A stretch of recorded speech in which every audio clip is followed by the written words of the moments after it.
नागपुर जिला प्रभारी जनाब निसार सिद्दीकी साहब हाल ही में अभी उनको बहुत जल्द किसी काम से जाना है, इसलिए उन्होंने अपना कीमती समय निकाल करके यहाँ हमारे बीच साउथ नागपुर की जो जवाबदारी दी है, ऐसे हमारे सोहेल भाई सोहेल फोन कर साथियों, इस हफ्ता वाली मीटिंग में आज के हमारे साउथ नागपुर के प्रमुख, संपर्क प्रमुख, अध्यक्ष फट जा रहा सोहेल अहमद भाई और साथ ही हमारे शकील पटेल साहब, सोहेल खान, कलीम मीर कासिम, जनाब मास्टर फाइम सर, खादिम अमीन ताजी, अयूब खान, अमजद खान पठान, शकील भाई, शोएब भाई, सोहेल भाई, हाजी रियाज भाई, इरशाद भाई, मोबिन भाई, इसाक भाई, यहाँ मौजूद सभी हाजिर अजीज साथियों, अस्सलाम वालेकुम।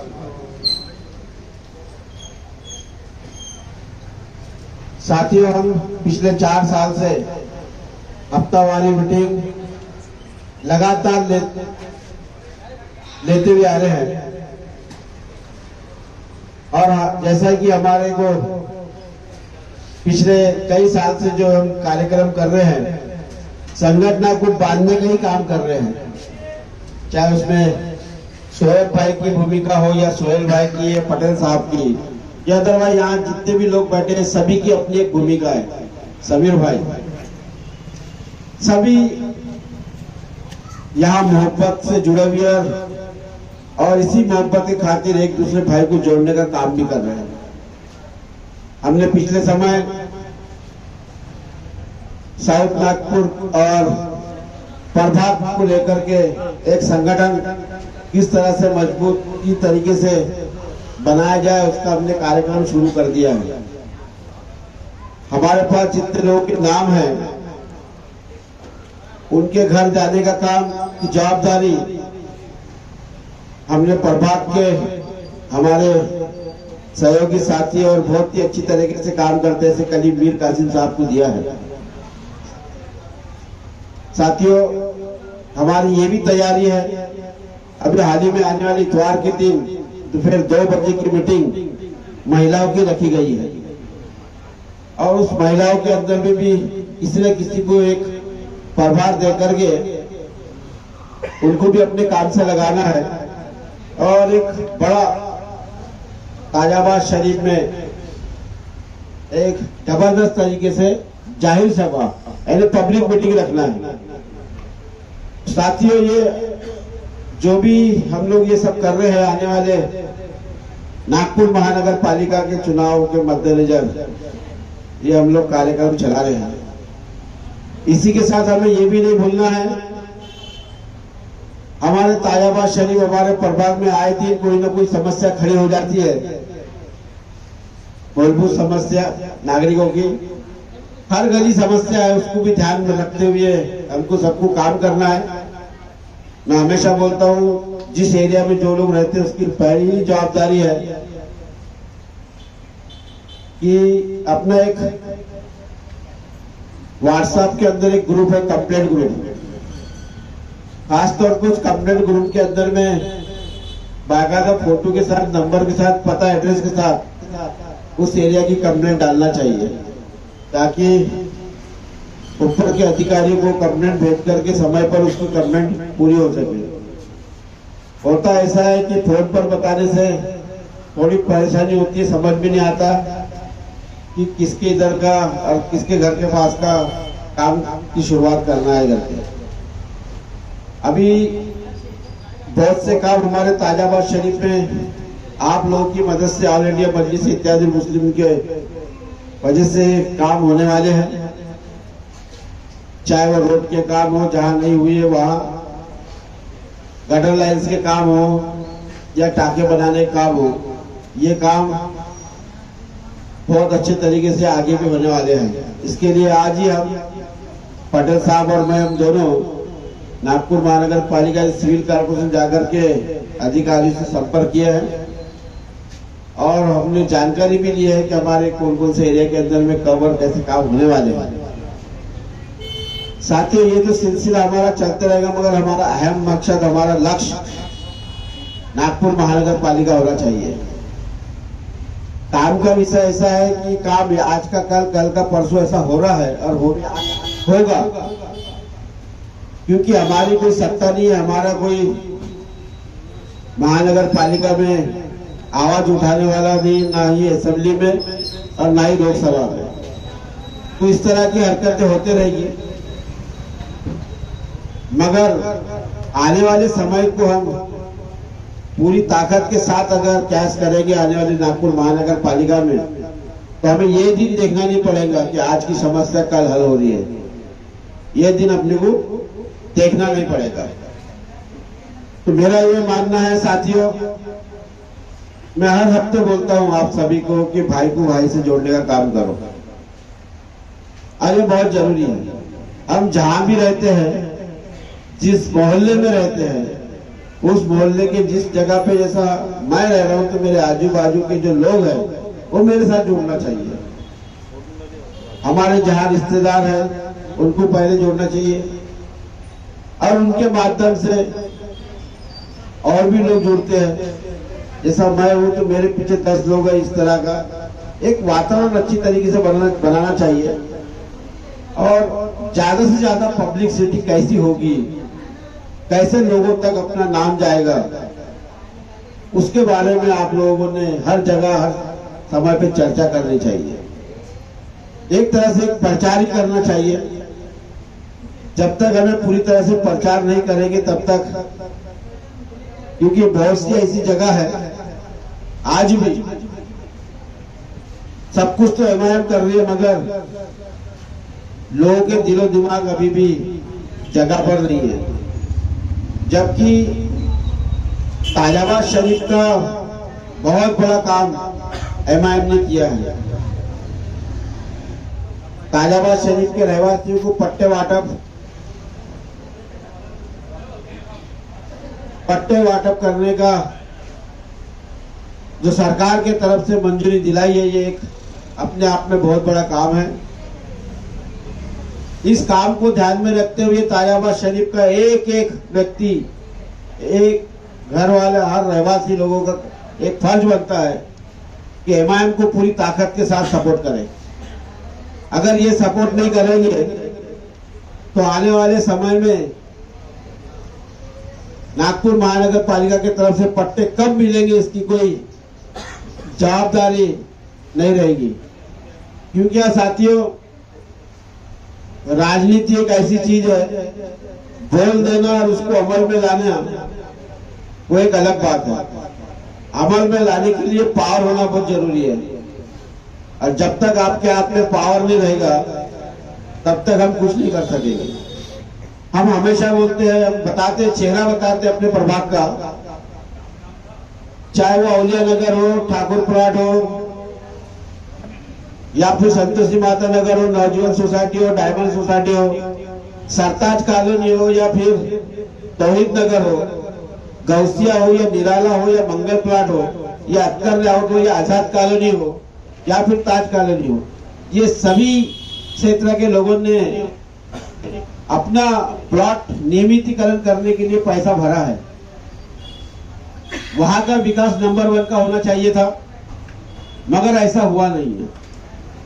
इसी धरती पर हम देखते हैं, दिघोरी के साइड में बोलो या इसके इस प्रभाग के आजू बाजू के एरिया देखो, 1 नंबर का वहां विकास हुआ है। सीमेंट रोड, फुटपाथ, नल की बराबर व्यवस्था, गटर लाइन की बराबर व्यवस्था, ड्रेन की व्यवस्था, हर चीज की व्यवस्था करके दिए। हमारा क्यों नहीं करके दिए, हमें क्यों छोड़ दिया गया, इसके बारे में भी आपको सोचना है। क्योंकि आप ही लोग पिछले 30 साल से लगातार एक पार्टी को मतदान करते हुए आ रहे हैं, एक ही पार्टी को मतदान करते हुए आ रहे हैं। उसका परिणाम हमको क्या भुगतना पड़ा, ये आपके सामने है। विकास को लेकर के आपके सामने है। उसी तरह सलाम एरिया अपने इस प्रभाग में बहुत है। ताजाबाद शरीफ एक पूरे नागपुर शहर से बड़ा सलाम एरिया अगर कोई है तो वो ताजाबाद शरीफ है। 39 एकड़ का एरिया सलाम एरिया बोलो तो सबसे बड़ा ताजाबाद शरीफ माना जाता है। और इससे लेकर के कई सलाम एरिया है, चाहे वो जूना बीड़ीपेट हो, चाहे वो नागलवाड़ी हो, सेवादल नगर हो, रानी भोसले नगर हो, तुकोबा ग्राम हो, जो भी इस प्रभाग से लग करके है, उस एरिया का विकास आपने देखा है। बाकायदा उस सलाम एरिया के अंदर में cement road, footpath, sewer line, drain की लाइन, पानी की अच्छे पानी की लाइन, ये सारी व्यवस्था उस एरिया में है। अगर उस एरिया में नहीं है, वो है सिर्फ ताजाबाद शरीफ में ही सलाम का जो काम होना चाहिए था वो हुआ नहीं है। उसकी वजह भी आप लोगों के सामने है। फिर से मैं एक दोहराता हूँ, पिछले 30 साल से हम लगातार वोट किसी एक पार्टी को देते हुए आ रहे हैं। उसका ये नतीजा है ताजाबाद शरीफ के हमारे जो विकास, जो आज हर गली की जो समस्या बन के जो खड़ी हुई है, कहीं गटर लाइन की समस्या, पीने के पानी की लाइन की समस्या, ड्रेन की समस्या, रोड की समस्या, साफ सफाई को लेकर के समस्या, ये सब समस्या का जो यहाँ अंबार जो लगा हुआ है, वो पिछले 30 साल से जिन पार्टी को हम चुन के दे रहे हैं, ये उसी का कारण है। ये भी आप लोगों को सोचना है।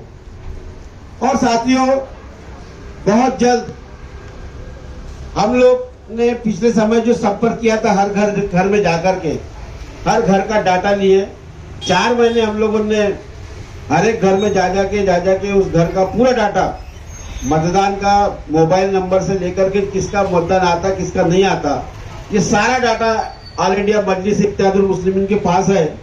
अब प्लस इसके बाद में हम लोग ये करने वाले हैं कि हर बस्ती में 2 गली के अंदर में हम लोग मीटिंग लगाने वाले हैं।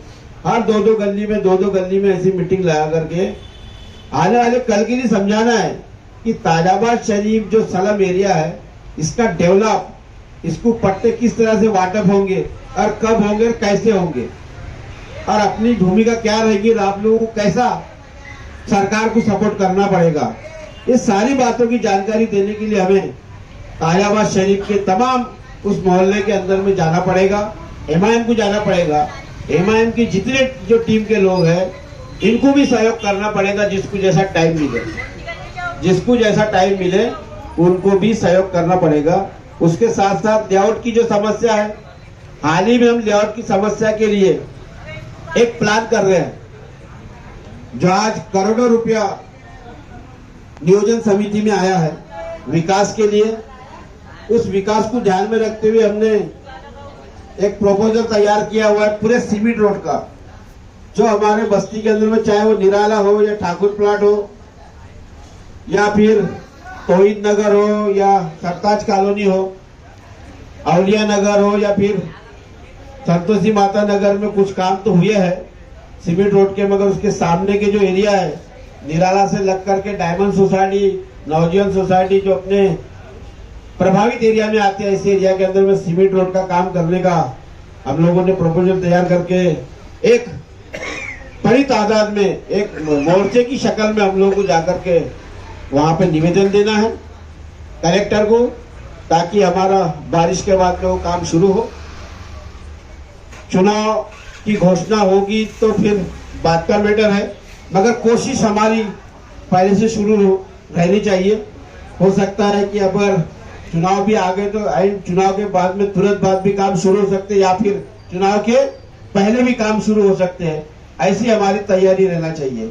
इस जुम्मे के दिन पटेल साहब, इस जुम्मे के दिन भी बाद नमाज है, यहाँ पर सभी लोगों को मौजूद होना है, क्योंकि हमने सोचा है कि जुम्मे के दिन हम लोग कमिश्नर है, कलेक्टर, जिला कलेक्टर साहब से हमको मिलने के लिए जाना है जुम्मे के दिन, और इसी समस्या को लेकर के। तो आप सभी को बाद नमाज़ी यहाँ पर मौजूद रहना है। संगठन के बारे में आप लोगों को जानकारी दी गई है कि संगठन किस तरह से संगठन का काम किया जाएगा, साथ ही जनता की समस्याओं के बारे में भी, और दोस्तों ताजाबाद शरीफ का अहम मुद्दा है उसके बारे में भी हम सब आप लोगों को ये सारी बातें बताई गई है। और जो लोग अमीन भाई ये यहाँ बैठे हैं, हमारे अफजल भाई और निसार भाई, पच्चू भाई, अयूब भाई, ये जो अपने समीर भाई, ये सभी लोगों से मेरी गुजारिश है, जिन 20 लोगों ने यहाँ 33 लोगों ने जो फार्म भरा था, उन 33 लोगों को के घर चलने का काम कल से शुरू किया जाए, क्योंकि उनको भी सक्रिय करना बहुत जरूरी है। उनको बताना है कि फार्म भरने के बाद में इसका अपने को क्या बेनिफिट मिला, क्या फायदा मिला, और आपको मैदान में आना पड़ेगा। और आपको इस बस्ती के लिए, क्योंकि जिस बस्ती का जो व्यक्ति ने फार्म भरा है, जाहिर बात है कि वो उसी जगह का रहने वाला था, इसीलिए अपन ने उसको बोले थे। चाहे मुन्ना भाई की तबीयत ठीक नहीं है इसलिए वो नहीं आ सके, इसी तरह से छोटू भाई मंडप वाले है, और निसार भाई है, और साथ में अजय गुड्डू है, रफीक भाई है, मिस्त्री, ऐसे कुछ लोग हैं जो किसी न किसी वजह से आ नहीं सके, मगर आएंगे। उन लोगों के पास फिर दोबारा हम लोग जाएंगे। ये सारी बातें आप लोगों के साथ में रहे साथियों। ये एक भाषण नहीं है, बल्कि एक विचारधारा के हिसाब से हम लोगों ने आपको बताया कि आने वाले कल के लिए अपने को क्या करना है। क्योंकि हम लोग सिर्फ, मैंने इसके पहले बोला कि हम सिर्फ मीटिंग में आएंगे और बस्ती में हम लोग लोगों को नहीं जानकारी देंगे तो हमारा मीटिंग में आना सार्थक नहीं रहेगा। इसलिए हम जो भी जहाँ भी रहता है, जो भी जहाँ रहते हैं, उस जगह के लोगों को समझाना, बताना, ये हमारा नैतिक जवाबदारी, हमारा फर्ज है। बस यही दो बोल करके दोस्तों मैं अपने अल्फाजों को विराम देता हूँ। अस्सलाम वालेकुम व रहमतुल्लाहि व बरकातहू। और मैं कहूँगा